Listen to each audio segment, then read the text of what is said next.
are you doing today? I am doing well. How are things in Paris this evening, Julien? Well, actually, the day was pretty good. Lots of meetings, very busy. But the beauty of being locked at home, if there is anything good about it, is that I actually spend time with my family, and I can. That is a good thing. That is a good thing. I can go kiss my baby every now and then. It is great. At this stage, it's only happiness, nothing else. So tonight I finished my last meeting, and what I'm going to tell you is actually a very fresh story because it literally happened like 15, 20 minutes ago. So wow. I finished my last meeting and I was about to head downstairs and see my wife and baby. And I knew that my wife just received the grocery shopping. Now we get everything delivered home for a while. Mm-hmm. With the whole lockdown, we get into that habit and we just kept it because it's so convenient, especially now that we have a baby. You don't necessarily want to go to the grocery store with a mask and everything. That's just a pain. So we get that habit. That's pretty good.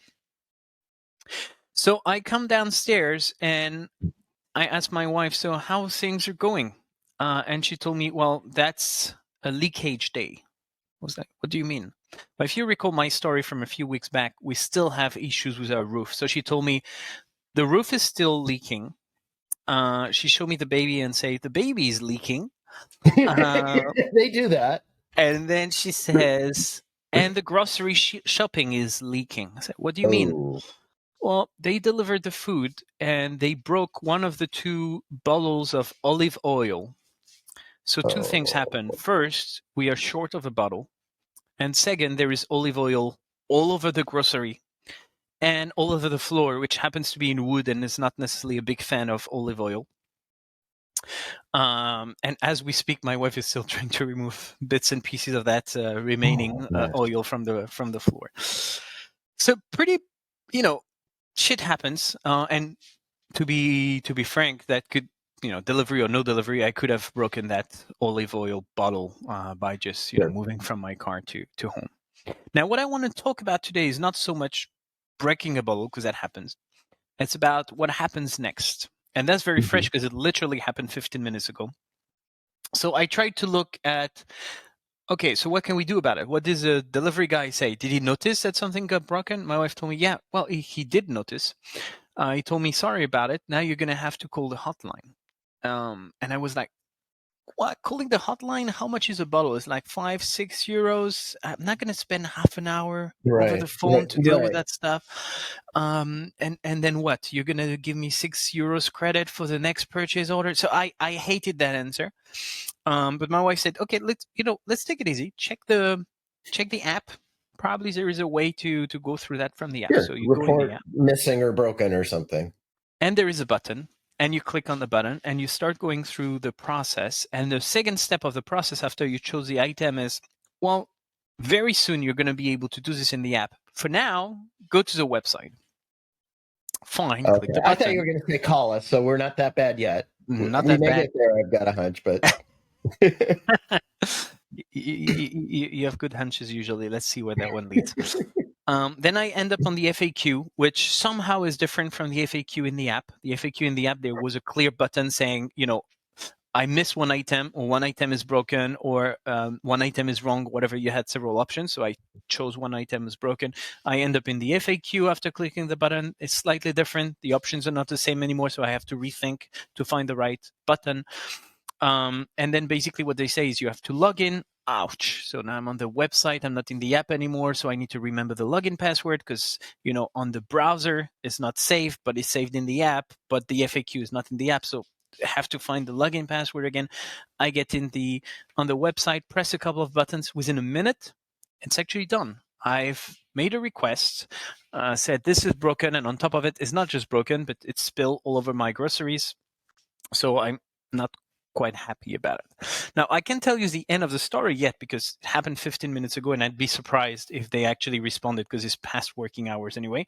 That's probably going to be feedback for another story. But that's what happened today, and I wanted to share it because I think there are a bunch of stuff that are actually very positive about the way it was handled, and a bunch of stuff that could definitely have been improved.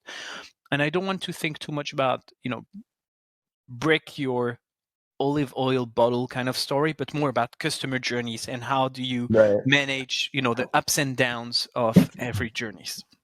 So that's where we're at. You said something very nonchalantly that sends chills down my spine, and that was FAQ.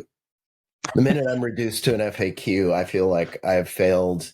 This is going to be way too hard to find what I want. I guess maybe, was it like a well-structured thing and it was easy to get to what you want? You said it was inconsistent across the platforms, but was that a functional thing, or was that, to me, that almost always is a nightmare?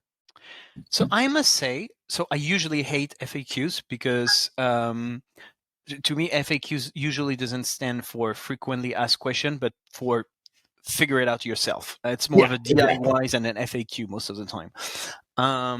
Now, I must say it was actually pretty well done, beside the fact that there was a gap between the app experience and the web experience, which is a problem, but I can tell the app is still under improvement, because you might remember a story I told you many weeks ago about having a disjointed app and website experience. That was the same company. And I'm still with them because they gave us a fantastic discount after this problem. So, I mean, I'm probably going to be a customer for life with or without oil. So there's disjointed FAQ, which is bad, but I can survive. But the whole FAQ experience was actually pretty good, because they didn't send me to a random FAQ page, figure it out. I click on a button saying, within my order, I want to complain about this order. They sent me to a very specific page with only 5 or 6 elements of FAQ. Okay, so that's... that was guided, which is good. That's good. Okay. To me, I wish they'd have called it something else, but that's so far from the point. So that's good. You were able to be all digital, which I know how much that means to you. It didn't lead to a call. I would not have called for €6 ever. Right. Or maybe just for the sake of the story. Maybe I would. Yeah, not even. No. Just to prove how angry you could get.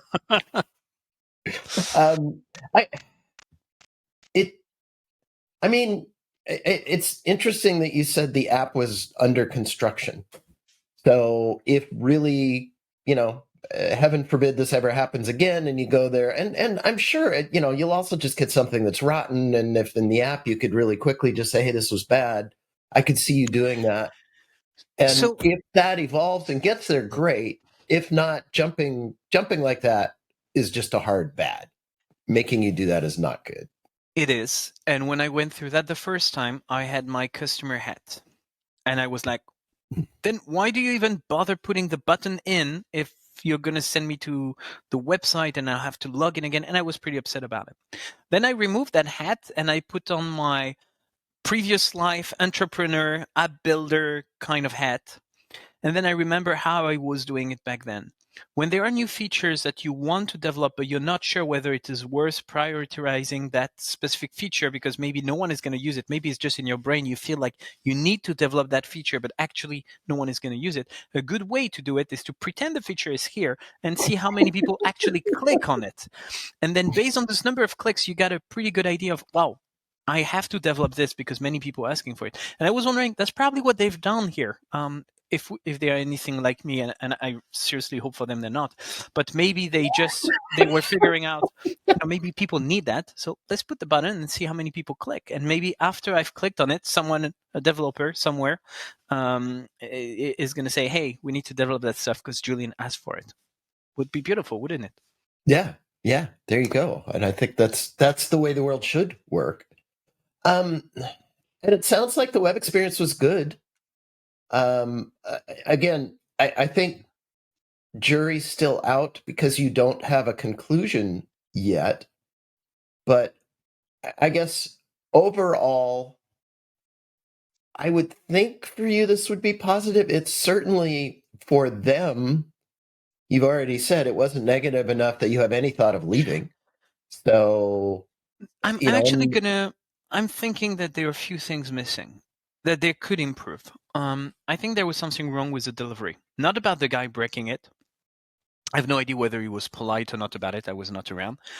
But what was wrong, however, is they should train their delivery drivers, their delivery guys, to know what happens when an item is broken. Because I guess they break more than an item a year, right? Because you have to break stuff. That's part of the deal.